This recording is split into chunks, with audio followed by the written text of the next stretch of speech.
Assalomu alaykum hammaga. Bugun men sizlarga 180 kunlik challenge o'tkazayotganimni e'lon qilmoqchiman.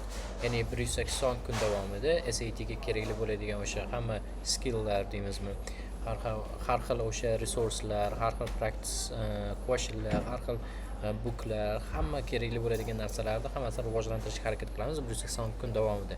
Ya'ni u formati qanaqa bo'ladi? Bularni hammasi detalniy hammasini tushuntirib beraman hozir bordda. Mana shunchaki sizlarga overview'sini aytib beraman hozir. Ya'ni 180 kun davomida bu taxminan 6 oy va iloji boricha har kuni qo'yishga harakat qilaman. Ya'ni bu darslar har kun davomida 6 oy davomida bo'ladi va buni orasida bo'lishi mumkin har xil testlar, masalan avgust testi bor, to'g'rimi? Sentyabr, oktyabr yoki boshqa testlar bor.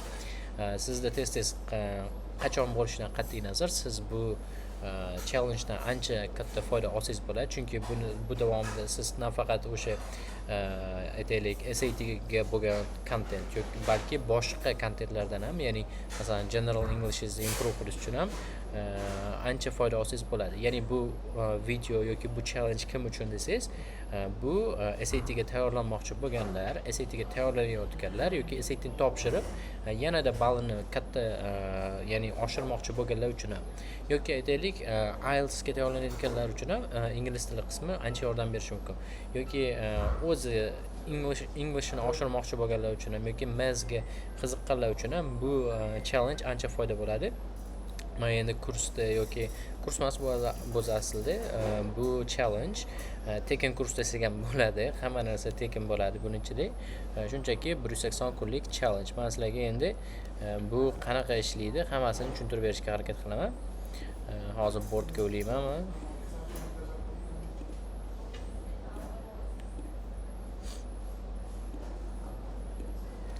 Okay.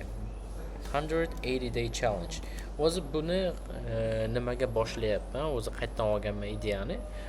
O'zi bilsangiz, agar SAT ga tayyorlanib yurgan bo'lsangiz, ayniqsa oldin tayyorlangan bo'lsangiz, oldin unchalik YouTube'da resurslar yo'q edi SAT ga tayyorlanish bo'yicha, lekin bitta kanal bor edi. Bu Hayden Rode degan. Hamma kreditni o'shanga beraman. Ya'ni men o'zim ham SAT ga birinchi tayyorlanganimda Hayden Rodini kontentlaridan foydalanganman. Ya'ni u 90 kunlik challenge boshlangan, ya'ni 90 day series challenge yoki challenge emas, u endi 90 day davomida, ya'ni 90 kun davomida SAT ga kerakli bo'lgan o'sha basic informatsiyalar va kerakli bo'ladigan hamma informatsiyani cover qilgan va har xil testlarni analiz qilib, o'sha zo'r qilib plan tuzib bergan. Endi 180 kun davomida men buni yanada optimizatsiya qilish uchun qildim. Ya'ni 90 kun meni fikrimcha yetmaydi. 180 kun davomida challenge bu. Va shuning uchun ham 180 kun, ya'ni 2 barobar va lesson contentlari ham boshqacha bo'ladi va endi inspirationni men Hayden Rodini o'zidan olganman. Endi buning ichida nimalar bo'ladi?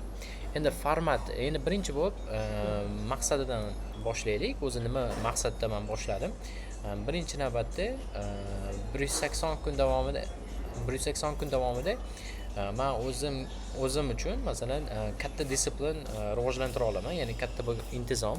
Agar men shu 180 kunni tugata olsam, chunki 180 kun bitta narsada commit qilish, ya'ni 180 kun bitta narsaga bor fokusingizni qaratish, bu juda ham nima deydi, katta disiplin talab qiladi va shuning uchun ham katta consistency, katta disiplin men o'zimda rivojlanaman. Bu o'zimga ketadigan aytaylik benefitlar.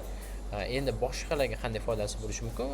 Bu shunchaki free, ya'ni hech qanaqa kurslarga bormasdan, hech qanaqa darslarga qatnashmasdan mana shu darslarni ko'rish orqali siz katta ball olishingiz mumkin. Aytaylik 1500 yoki 1400 plyus. Farqi yo'q. Hattoki 1600 ham olishingiz ajab emas. Bu kursda yoki bu challenge-da follow qilib, ya'ni bu challenge ga commit qilib. Endi hech qanaqa buni rullari yo'q. Bu aytganimdek totally free. Bunga hamma qo'shila oladi, istagan shunchaki xohishi bo'lsa bo'ldi bu challenge ga qo'shilish uchun. Endi yana boshqa maqsadlardan biri, agar men SAT ni mana shu darslarni yaxshilab tushuntirib bera olsam, men o'zimga yana foyda, chunki men o'zim nima deydi, teachingim yaxshilanadi, ekspertizim yanada oshadi, YouTube uchun yana bitta content. Undan tashqari religion tarafdan ham bu katta foyda, chunki siz biror narsani share qilsangiz va boshqalar sizdan benefit olsa, bu religion tarafdan ham juda katta sizga baraka olib keladi, juda ham ko'p foydalari bor.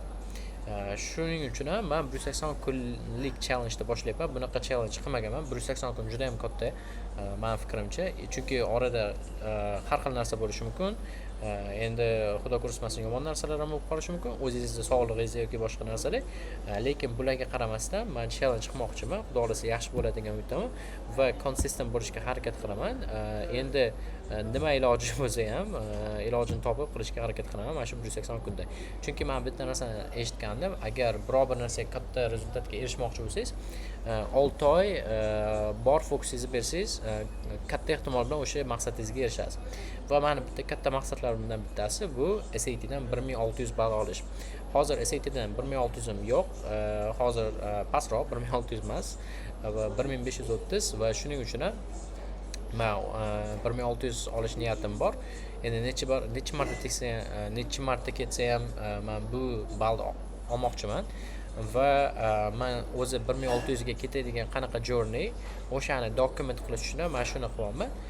Bunda ko'p kishi foyda oladi men fikrimcha. Chunki bu detalli, ya'ni zo'r plan tuzilgan. Men o'shani sizlar bilan hozir share qilmoqchiman. O'zi qanaqa bo'ladi? Aytganimdek bu daily lessons format daily. Ya'ni men har kuni mana shu live lessonlar qilaman, ya'ni lessonlar qilamanda men YouTube ga joylayman. YouTube'da siz kirib ko'rsangiz bo'ladi. Sizga hech qanaqa homework berilmaydi, no homework. Extra work berilishi mumkin. Ya'ni o'zingiz optionally extra work qilsangiz bo'ladi, lekin mana shu darslar davomida hech qanaqa homework berilmaydi. Shunchaki class work bo'ladi. Only class work. Ya'ni men YouTube ga joylaymanda birgalikda qilamiz, ya'ni together we do it. Ya'ni men qaysi materiallar, qanaqa plan, qanaqa structure bo'lishini aytamanda, o'shani men tayyorlanmasdan birgalikda o'sha live ko'rib ketamiz. Men rekord qilaman, men uni keyin YouTube ga joylab qo'yaman. Xuddi shu formatda bo'ladi. Endi bir kun maths, one day maths, shunaqa plan qilaman o'zi. One day maths, one day English qilsak. Aytaylik masalan maths Tuesday, Thursday va Saturday bo'lsa, English aytaylik Monday, Wednesday and Friday bo'ladi. Va Sundayda biz revision uchun qo'yib qo'ysak bo'ladi. Hamma narsa o'rganganlarimizni revise qilish uchun. Revision.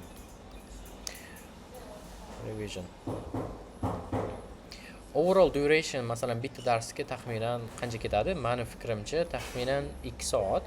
So overall duration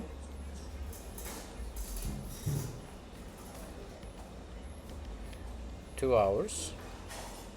Ya'ni mana shu videoni davomiyligi taxminan 2 soat bo'ladi. Lekin siz o'zingiz to'xtatib videoni ko'rsangiz, bu 2 soatdan ham oshib ketishi mumkin. Ya'ni aytganimdek, faqatgina mana shu videoni ko'rish orqali, mana shu kontentlarni ko'rish orqali siz katta ball olsangiz bo'ladi. Ya'ni 6 oy davomida commit qilsangiz.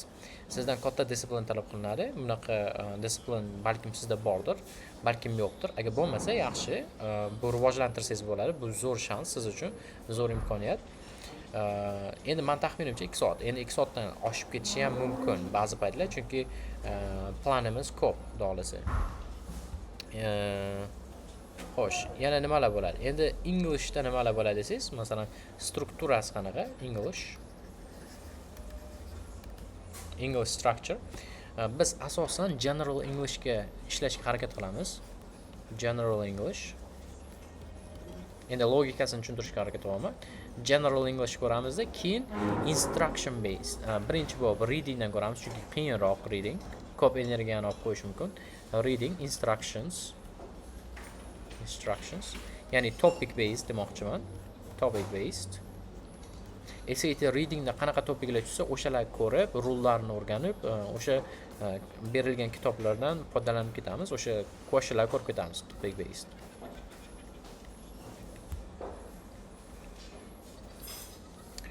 Va readingdan keyin writing o'tamiz, xuddi shu formatda. General English, reading, writing. Endi general Englishda nima bo'ladi desangiz, article o'qiymiz. Article va uni ichidagi yangi so'zlar va SAT uchun kerak bo'ladigan o'sha texnikalar o'rgatib ketaman. Masalan, SATda commonly asked questions, masalan, reading main purpose bo'lishi mumkin, words in context bo'lishi mumkin, main idea, function questions, to'g'rimi? O'shalar. Dump summary'lar yozish, o'shalarni practice qilamiz. Masalan, bitta article olamizda, keyin o'sha analiz qilib, reading comprehension hamma texnikalarni apply qilamiz. Undan keyin vocab. Ya'ni vocabulary, masalan, kuniga 10 tadan so'z yodlaymiz. Yaxshilab analiz qilib. Readingdan o'sha resurslarni aytaman, writingdan ham resurslarni aytaman. Math esa nisbatan simpleroq, unaqa qiyin emas tushunishga. Ya'ni faqatgina topic based instructions, topic based practice and instructions. And instructions. Chunki hech qanaqa siz general knowledge oshirishingiz shart emas, shunchaki topikni o'rganib, practice qilib, feedback olsangiz, shuni o'zi yetadi. Endi qanaqa qilamiz? Class activity-ni aytgandek, masalan, English kuni article o'qidik, o'sha analiz qildik, so'zlar oldik. Men notlar olib ketaman va u notlarni oxirida video tugagandan keyin men tashab qo'yaman bitta kanalga. U private kanal bo'ladi, hamma ham qo'shila olmaydi. Ya'ni faqatgina bu challenge-ga qatnashadiganlar qo'shila oladi va o'sha PDF-larga access qilsa bo'ladi.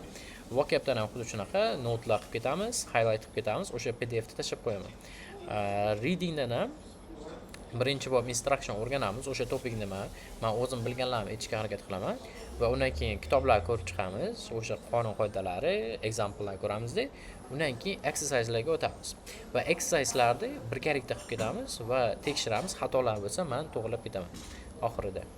Writingda ham xuddi shunaqa, ya'ni writingda topikni o'rganamiz, bilganlarimni o'rgataman, bilmaganlarimizni o'rganib, o'sha exerciselar qilamizda, exercise tekshirib, feedback olamiz oxirida.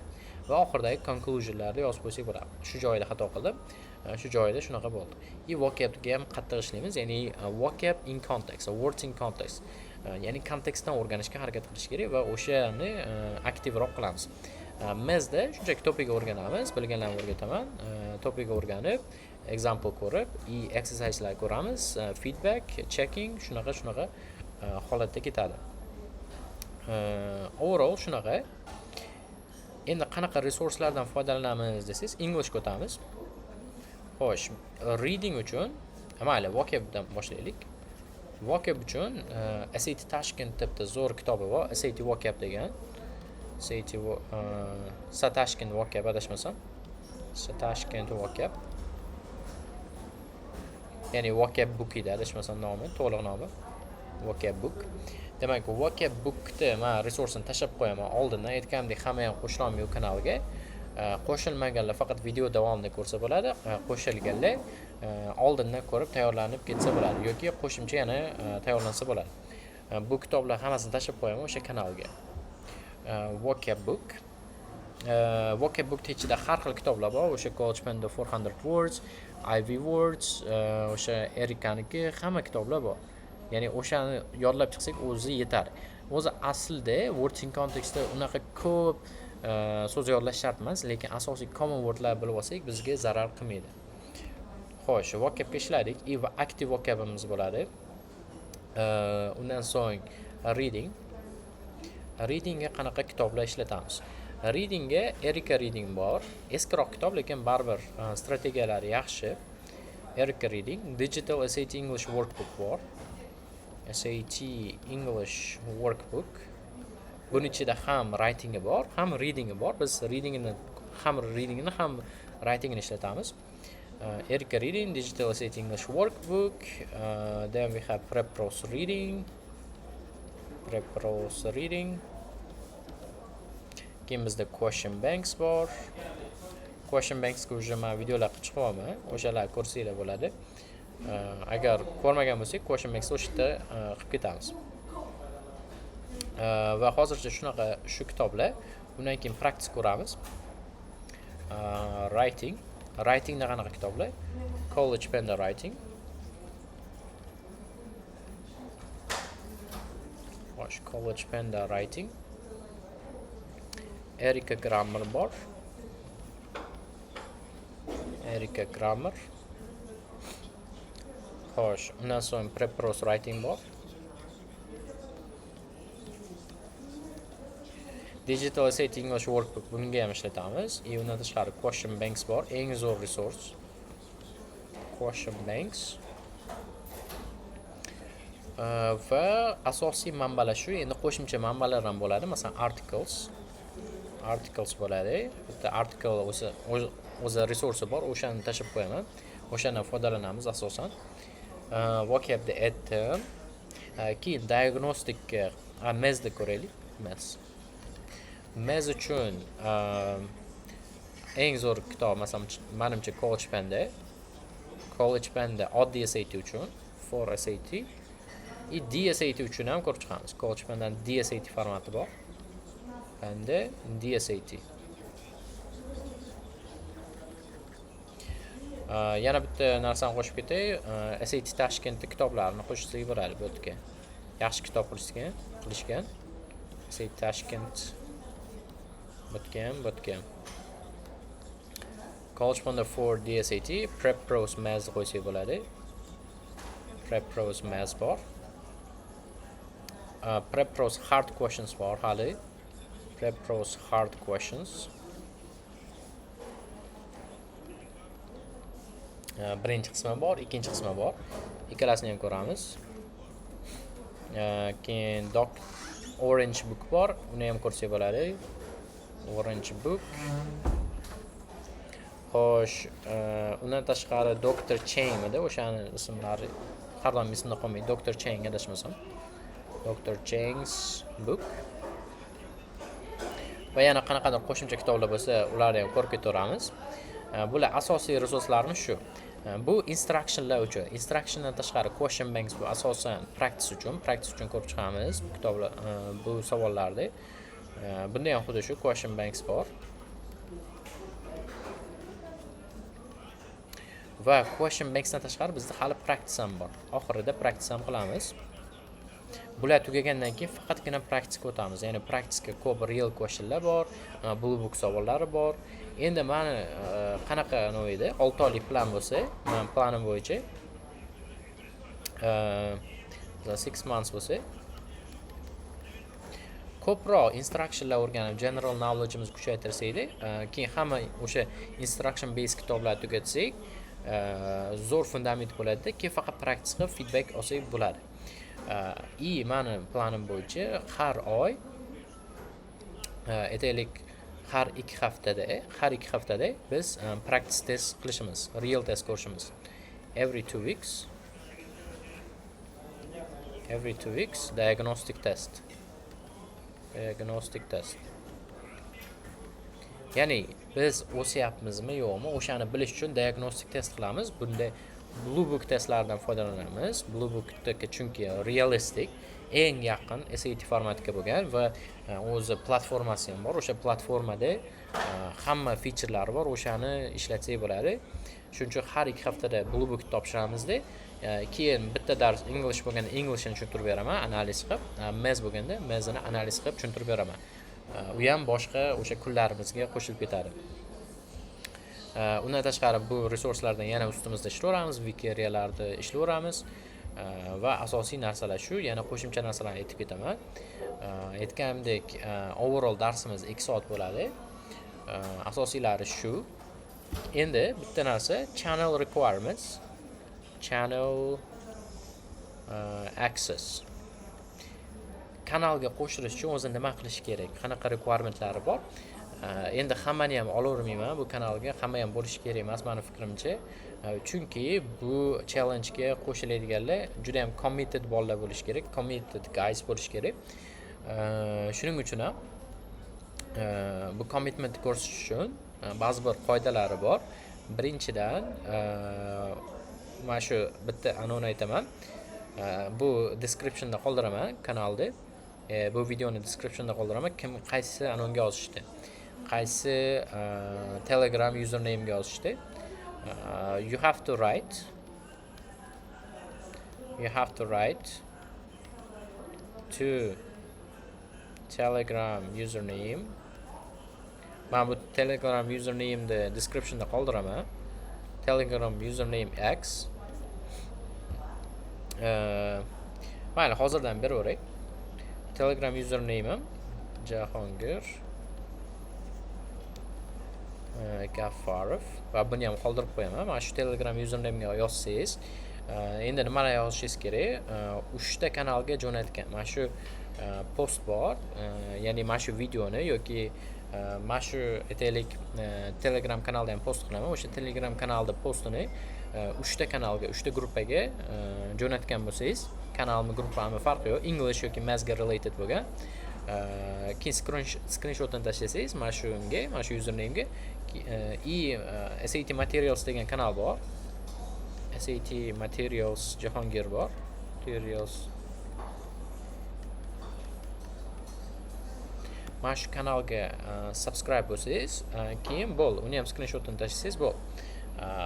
Sizga men linkini beraman o'sha kanalda, private kanalda qo'shilsangiz bo'ladi. Ya'ni nimalar qilishingiz kerak ekan? Send the video or post to 3 groups or channels related to maths or English. Ingliz tili yoki matematika kanallariga 3 tasiga jo'natsangiz, kanalni gruppani farqi yo'q. Subscribing to channel. Bunaqa katta requirement emas. To the channel. Va shu orqali siz o'sha kanaldagi hamma materiallarni oldindan olsangiz bo'ladi va revision materiallarni men tashlaganimda ularni access qilsangiz bo'ladi. Xuddi unaqa katta requirement yo'q atak. Endi birinchi darsimiz qachon bo'ladi desangiz, u ertaga bo'ladi. Men o'zi daily kunda yarmidan keyin tashlashga harakat qilaman, chunki men kunda boshida video qilsam, uni edit qilish uchun, uni upload qilish uchun ozroq vaqt ketadi va o'shalarni joylashtirgunimgacha u obeddan keyin bo'lsa, masalan kunda yarmi bo'lsa, kunda ikkinchi qismida men joylasam, keyin o'shani ko'rib, darslar qilib, komment bildirib, feedback bildirib, yozib qoldirsangiz bo'ladi. Endi bu aytgandek hammaga emas, faqatgina committed bo'lganlar uchun va SAT dan katta ball olmoqchi bo'lganlar uchun va shu SAT dan katta ball olib, yo o'sha karyera qilaman deganlar uchun yoki o'sha chet el universitetlarga ketaman degan uchun yoki O'zbekistondagi любой universitetga kiraman deganlar uchun yoki overall aytaylik Englishni yaxshi yoki mathsni yaxshilashtirmoqchi bo'lganlar uchun aslida. Xuddi shu narsalardan iborat edi bugungi video. Unaqa ko'p narsa yo'q, aytmoqchi bo'lgan narsa. Hamma detallarni berdim degan umiddaman. Endi bular praktikada keyingi darslarimizda ko'rib boramiz. Xuddi shunaqa formatda. Rahmat kattakon hammaga. Agar shu joyigacha ko'rgan bo'lsanglar, kanalga obuna bo'lishni unutmanglar, like bosishni ham, chunki bu kanalni rivojlanishiga yordam beradi va ko'proq odamga yetib boradi va ko'proq odam bundan foyda olsa bo'ladi. Rahmat kattakon. Shu bilan challenge'imizni boshlashda ko'rishamiz. Bugun birinchi kun edi.